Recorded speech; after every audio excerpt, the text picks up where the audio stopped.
Uma Vida com Propósitos, de Rick Warren. Após abordarmos o propósito número 1, você foi planejado para agradar a Deus. Propósito número 2, você foi formado para fazer parte da família de Deus. Propósito número 3, você foi criado para se tornar semelhante a Cristo. Passaremos os próximos 7 dias falando sobre o propósito número 4. Você foi moldado para servir a Deus. Dia 29. Aceitando sua missão. Foi o próprio Deus quem fez de nós o que somos e nos deu uma vida nova da parte de Cristo Jesus. E muitos séculos atrás, Ele planejou que gastássemos essa vida em auxiliar aos outros. Efésios capítulo 2, versículo 10. Eu te glorifiquei na terra ao cumprir até o último detalhe tudo o que me mandaste fazer. João capítulo 17, versículo 4. Você foi posto no mundo para fazer uma contribuição. Você não foi criado apenas para consumir recursos, comer, respirar e ocupar espaço. Deus o criou para que sua vida fizesse diferença. Apesar de muitos livros de sucesso oferecerem conselhos sobre como extrair o máximo da vida, não foi para isso que Deus fez você. Você foi criado para acrescentar alguma coisa à vida neste mundo, não apenas para usufruir. Deus quer que você retribua com algo. Esse é o 4º propósito de Deus para a sua vida, denominado ministério ou serviço. A Bíblia fornece os detalhes. Você foi criado para servir a Deus. A Bíblia diz: Ele nos criou para que fizéssemos as boas obras que Ele já havia preparado para nós. Efésios capítulo 2, versículo 10. Essas boas obras são o seu serviço. Sempre que você serve alguém de alguma forma, está, na verdade, servindo a Deus e cumprindo um de seus propósitos. Nos 2 próximos capítulos, você verá como Deus cuidadosamente o formou para esse propósito. O que Deus disse a Jeremias vale para você também. Antes de o formar no útero de sua mãe, eu o escolhi. Antes que você nascesse, eu o separei para uma obra especial. Jeremias capítulo 1, versículo 5. Você foi posto nesse mundo para uma missão especial. Você foi salvo para servir a Deus. A Bíblia diz: Foi Ele quem nos salvou e nos escolheu para o seu santo trabalho, não porque merecêssemos, mas porque esse era o seu plano. 2 Timóteo capítulo 1, versículo 9. Deus o redimiu, assim você pode realizar a obra santa de Deus. Você não foi salvo pelo serviço, mas para o serviço. No reino de Deus há um lugar, um propósito, um papel e uma função a cumprir. Isso dá à sua vida enorme importância e valor. Comprar nossa salvação custou a Jesus a própria vida. A Bíblia nos faz recordar: Deus pagou um alto preço por vocês. Portanto, usem seu corpo para honrar a Deus. 1 Coríntios capítulo 6, versículo 20. Não servimos a Deus movidos por culpa, medo ou mesmo obrigação, mas pela alegria e profunda gratidão pelo que Ele fez por nós. Devemos-lhes a vida. Pela salvação, nosso passado foi perdoado, nosso presente ganhou sentido e nosso futuro está garantido.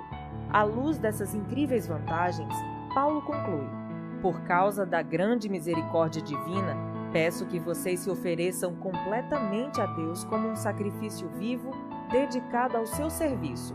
Romanos capítulo 12, versículo 1. O apóstolo João ensina que nossos préstimos amorosos às outras pessoas demonstram que somos verdadeiramente salvos. Nosso amor uns pelos outros dá testemunho de que já passamos da morte para a vida. 1 João capítulo 3, versículo 14.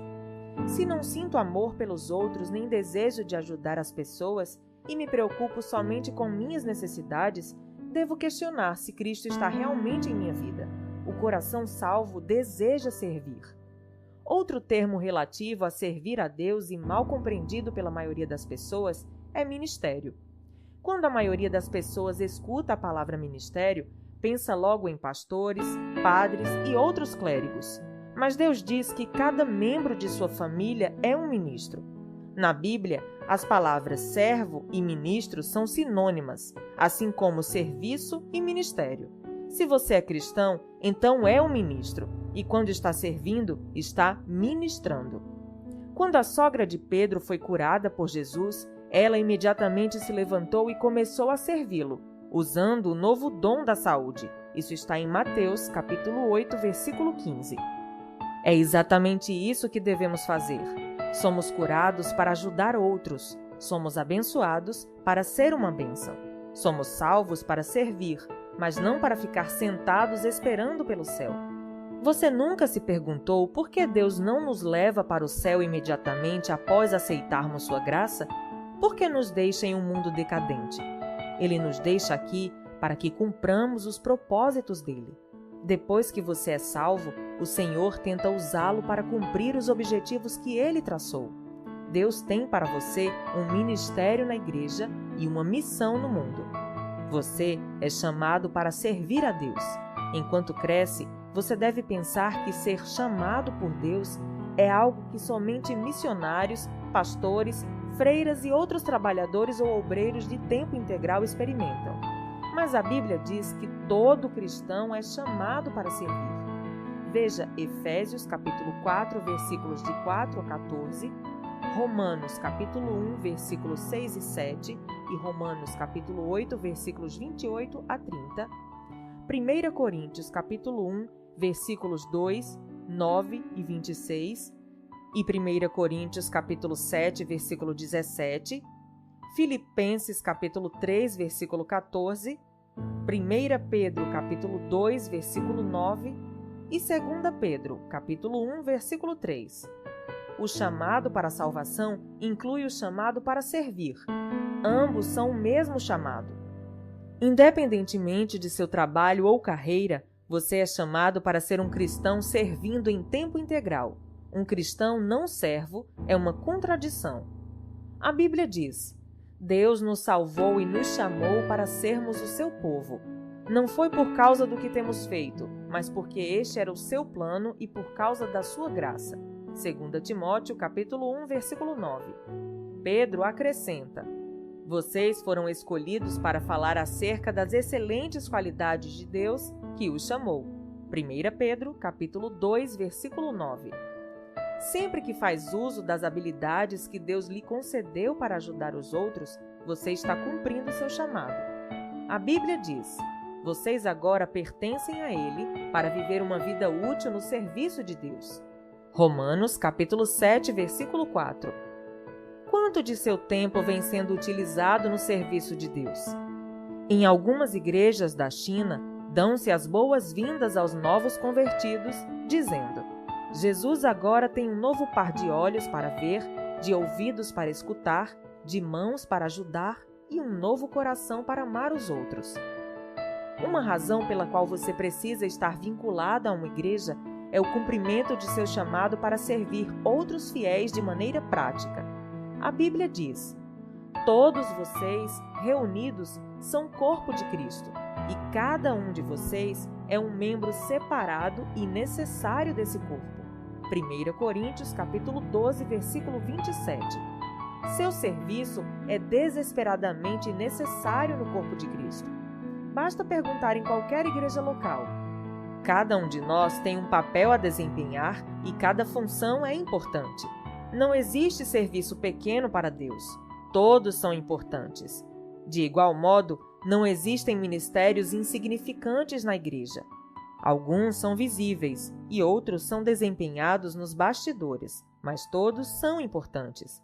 Ministérios pequenos ou velados podem fazer grande diferença. Em minha casa, a luminária mais importante não é o enorme lustre da sala de jantar, mas a pequena luz noturna que me impede de tropeçar quando me levanto à noite. Não há uma correlação exata entre tamanho e importância. Todo ministério é importante, pois todos dependemos uns dos outros para atuar. O que acontece quando uma parte de seu corpo deixa de funcionar? Você adoece. O restante do corpo sofre. Imagine se o fígado decidisse começar a viver por conta própria. Estou cansado. Não quero mais servir este corpo. Quero um ano de folga, só me alimentando. Tenho de pensar no que é melhor para mim. deixe que outra parte do corpo assuma minha tarefa. O que aconteceria? O corpo morreria. Milhares de igrejas locais hoje estão morrendo por causa de cristãos que não têm vontade de servir. Eles se portam como meros espectadores e o corpo sofre. A ordem é servir a Deus. Jesus foi categórico. A atitude de vocês deve ser igual à minha, porque eu, o Messias, não vim para ser servido, mas para servir e dar minha vida por muitos. Mateus capítulo 20, versículo 28. Para os cristãos, servir não é opção, tampouco algo a ser encaixado em nossa agenda quando há tempo disponível. Servir é a essência da vida cristã. Jesus veio para servir e para dar. Esses dois verbos também devem orientar nossa vida. Serviço e doação resumem o quarto propósito de Deus para a nossa vida. Madre Teresa disse certa vez: viver em santidade consiste em realizar a obra de Deus com um sorriso. Jesus ensinou que a maturidade espiritual jamais será um fim em si mesma. Maturidade é para o ministério. Crescemos para nos doar. Seguir aprendendo mais e mais não é o suficiente. Precisamos agir de acordo com o que sabemos e pôr em prática o que afirmamos acreditar. Impressão sem expressão causa depressão. Estudar sem trabalhar leva à estagnação espiritual. A antiga comparação entre o mar da Galileia e o Mar Morto ainda é verdadeira. O mar da Galileia é cheio de vida porque recebe água e também deságua. No Mar Morto, nada sobrevive, pois ao contrário do primeiro, não deságua. A última coisa que muitos cristãos precisam hoje em dia é participar de outro estudo bíblico. Eles já sabem muito mais do que têm posto em prática. O que necessitam é de experiências em servir, nas quais possam exercitar seus músculos espirituais. Servir é contrário à nossa inclinação natural. Na maior parte do tempo, estamos mais interessados em ser servidos que em servir. Dizemos: estou procurando uma igreja que atenda às minhas necessidades e me abençoe, em vez de estou procurando lugar onde eu possa servir e ser uma bênção. Esperamos sempre que os outros nos sirvam, não o contrário. Mas à medida que amadurecemos em Cristo, o foco de nossa vida é mudado progressivamente para o serviço ao próximo. Um seguidor maduro de Jesus deixa de perguntar: quem irá prover minhas necessidades? E começa a perguntar: de quem irei suprir as necessidades? Você alguma vez já fez essa pergunta? Preparando-se para a eternidade. Terminada sua vida aqui, você comparecerá diante de Deus e Ele avaliará como você serviu os outros com sua vida. A Bíblia diz: cada um de nós prestará contas pessoalmente a Deus. Romanos, capítulo 14, versículo 12. Pense nas implicações disso. Um dia, Deus vai comparar o tempo e a energia que gastamos com nós mesmos em relação ao que utilizamos para servir outros. Neste momento, todas as desculpas para o egoísmo soarão vazias. Eu estava muito ocupado, ou eu tinha objetivos próprios, ou eu estava preocupado em trabalhar, me divertir e em preparar minha aposentadoria. A todas essas desculpas, Deus responderá: sinto muito. Resposta errada. Eu o criei, salvei, chamei e comissionei para que você vivesse servindo. Qual parte você não entendeu? A Bíblia alerta os que não creem. Ele derramará sua ira e o seu castigo sobre os que vivem para si mesmos. Romanos, capítulo 2, versículo 8. Para o cristão, isso significará a perda das recompensas eternas. Só estamos plenamente vivos quando estamos ajudando outros. Jesus disse: se você insistir em salvar a sua própria vida, você perderá. Somente aqueles que põem de lado a sua vida por minha causa e por causa da boa nova é que saberão realmente o que significa viver. Marcos, capítulo 8, versículo 35. Ver também Mateus, capítulo 10, versículo 39, Lucas, capítulo 9, versículo 24 e Lucas, capítulo 17, versículo 33. Essa verdade é tão importante que é repetida 5 vezes nos evangelhos. Se você não está servindo, está apenas existindo, porque a vida foi feita para o ministério. Deus quer que você aprenda a amar e servir as pessoas de forma altruísta. Serviço e importância. Você dará a vida por algo. O que será? Uma carreira, um esporte, um passatempo, fama, riquezas? Nenhuma dessas coisas terá relevância eterna. Servir é o caminho para quem quiser ser importante. É por meio do ministério que descobrimos o sentido da vida. A Bíblia diz: cada um de nós encontra significado e função como parte desse corpo. Romanos capítulo 12, versículo 5. Quando servimos juntos na família de Deus, a vida assume uma importância eterna. Paulo diz: quero que vocês pensem como tudo isso torna vocês mais importantes, não menos, por causa daquilo de que vocês são parte. 1 Coríntios capítulo 12, versículo 14 e 19. Deus quer usá-lo para que faça diferença no mundo dele. Ele quer atuar por seu intermédio. O que importa não é a duração de sua vida, mas a contribuição que você ofereceu. Não quanto viveu, mas como viveu. Se você não está envolvido em algum serviço ou ministério, que desculpa tem dado? Abraão era velho, Jacó era inseguro, Lia não tinha atrativos, José foi maltratado, Moisés gaguejava, Gideão era pobre, Sansão era codependente, Raabe era imoral, Davi teve um amante e todo tipo de problemas familiares. Elias tinha tendências suicidas, Jeremias era depressivo, Jonas era relutante, Noemi era viúva, João Batista era, no mínimo, excêntrico, Pedro era impulsivo e temperamental. Marta se preocupava demais, a samaritana teve vários casamentos fracassados, Zaqueu era indesejado, Tomé tinha dúvidas, Paulo tinha saúde fraca e Timóteo era tímido. Aí está uma boa variedade de pessoas desajustadas, mas Deus usou cada uma delas em sua obra. Ele também o usará, se você parar de apresentar desculpas. Dia 29. Pensando sobre meu propósito de vida. Tema para reflexão.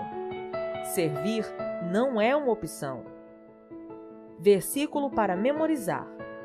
Porque somos criação de Deus realizada em Cristo Jesus para fazermos boas obras, as quais Deus preparou antes para nós as praticarmos. Efésios capítulo 2, versículo 10. Pergunta para meditar. O que está me impedindo de aceitar o chamado de Deus para servi-lo? Até o próximo áudio.